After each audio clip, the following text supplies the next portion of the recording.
Untuk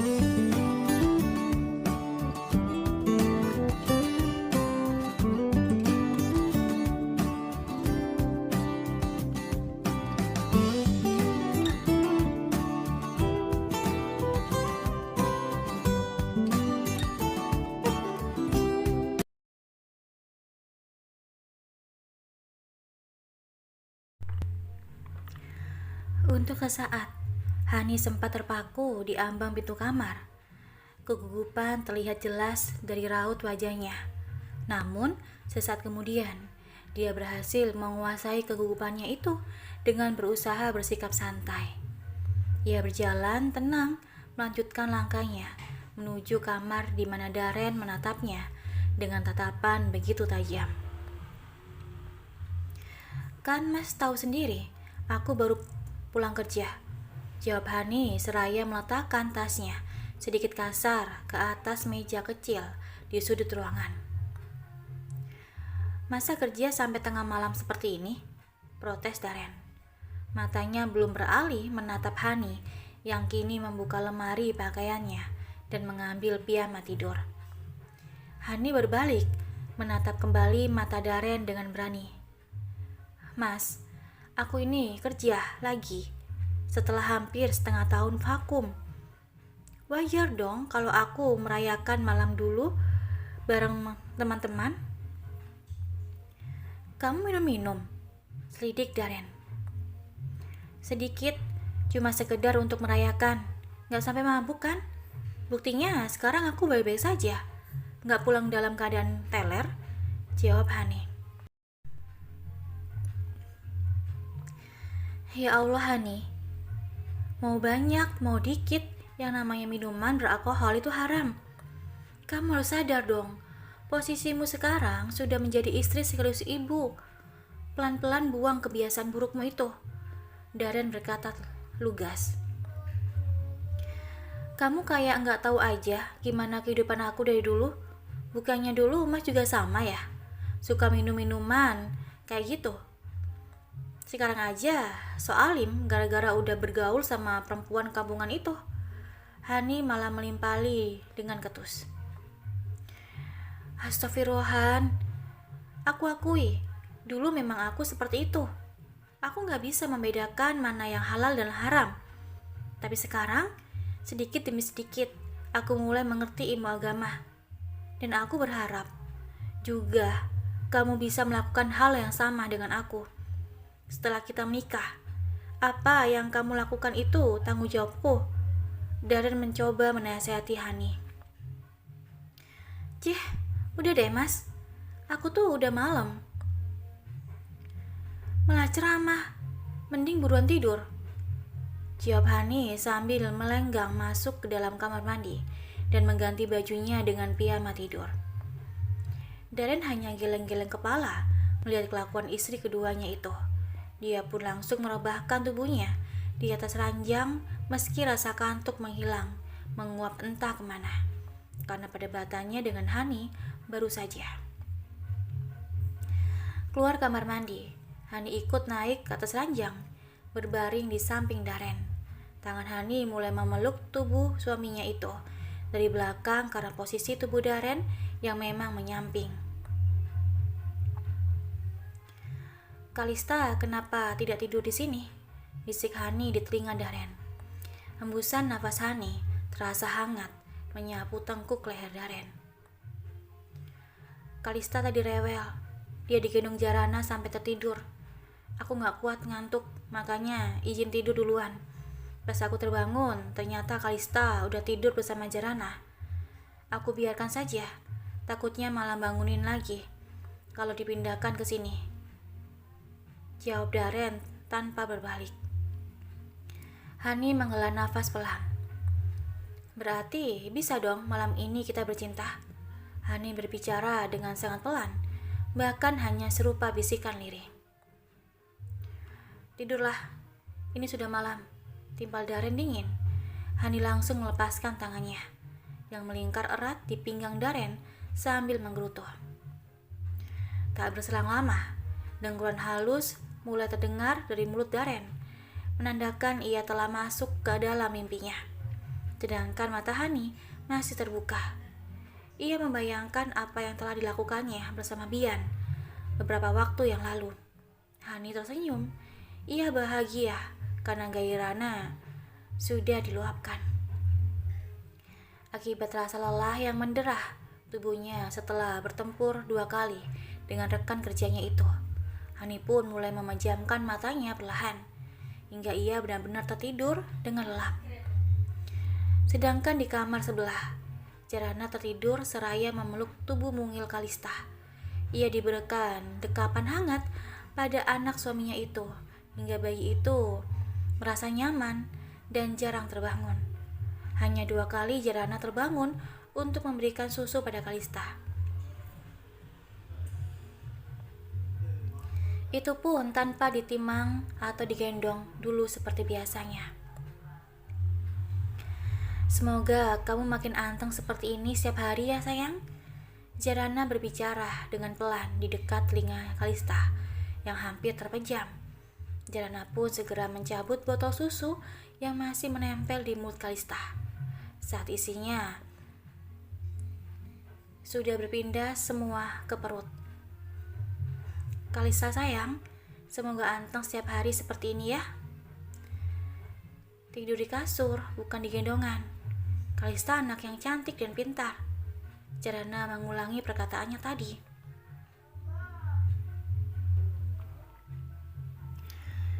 Sore tadi, Jarana membuka media sosial miliknya. Ia melihat postingan seseorang temannya mengenai sounding pada bayi. Karena penasaran, Jarana pun mencari tahu selengkapnya tentang sounding bayi itu di internet. Menurut yang Jarana baca, sounding bayi merupakan penyampaian pesan menggunakan kata-kata positif secara berulang-ulang dengan tujuan menanamkannya di alam bawah sadar.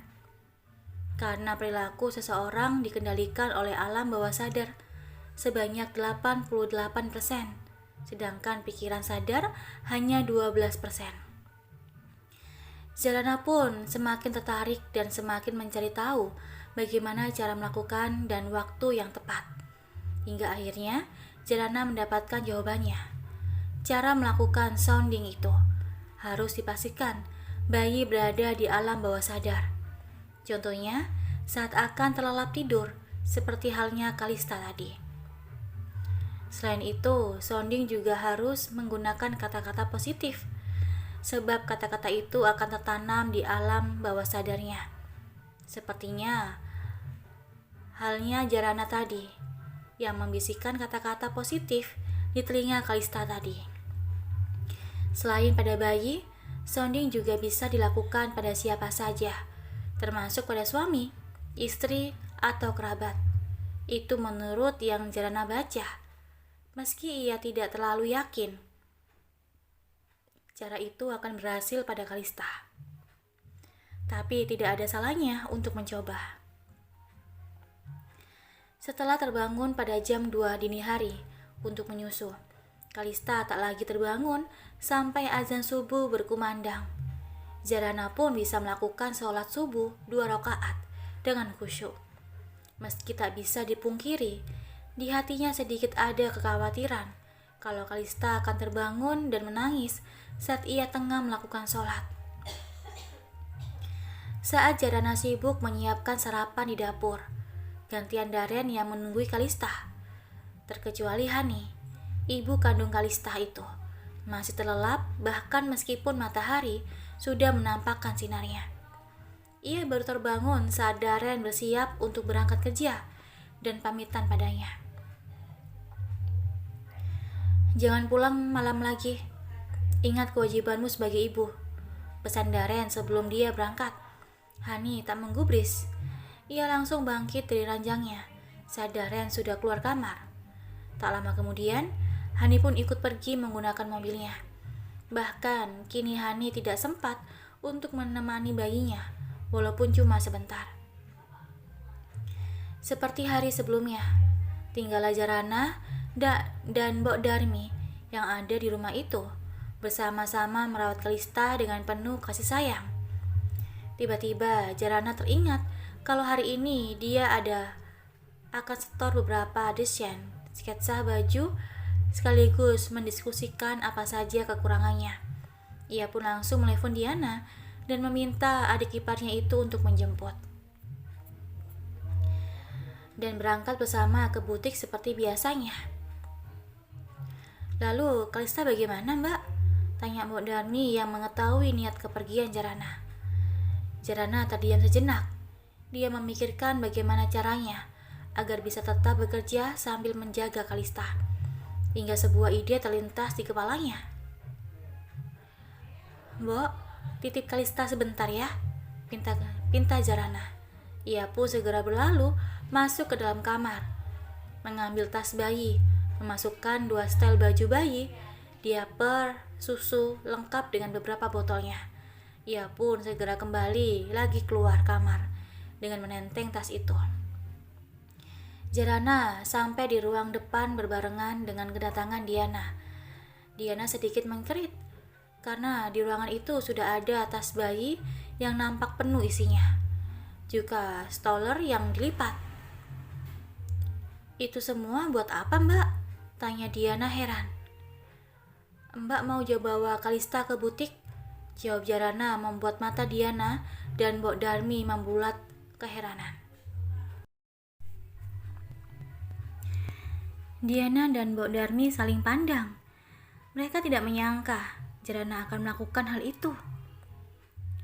Mbak serius? Tanya Diana meyakinkan. Serius dong, malah serius banget. Kan kasihan, kalaupun ditinggalkan di rumah sama Mbok Darmi. Mbok Darmi juga sibuk sama pekerjaan rumah, jawab Jarana.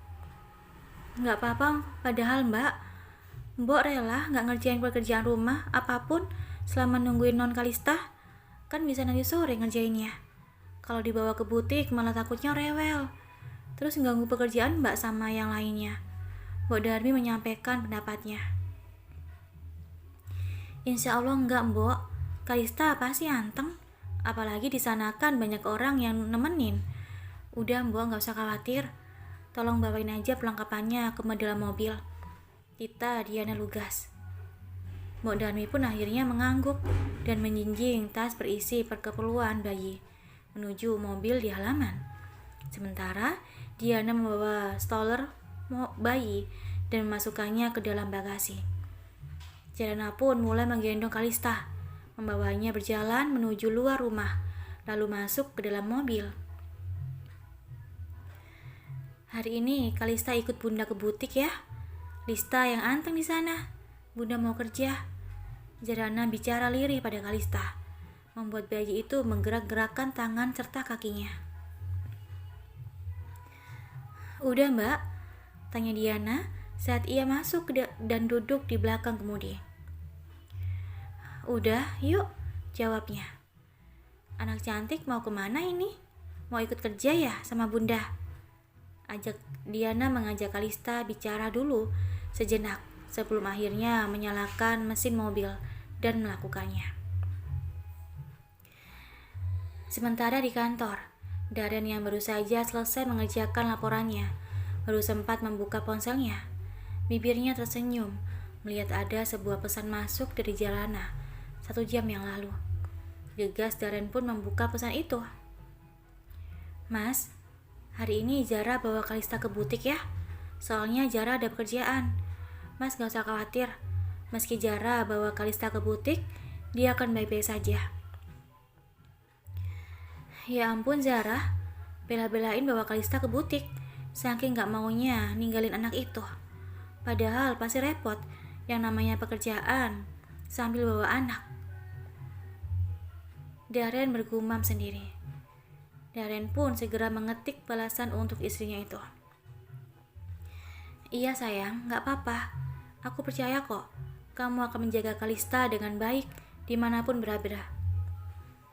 Terima kasih banyak ya. Maaf sudah ngerepotin. Darren pun lekas mengirimkannya. Ia kembali meletakkan gawenya. Kemudian mengambil berkas lain yang masih harus dikerjakan.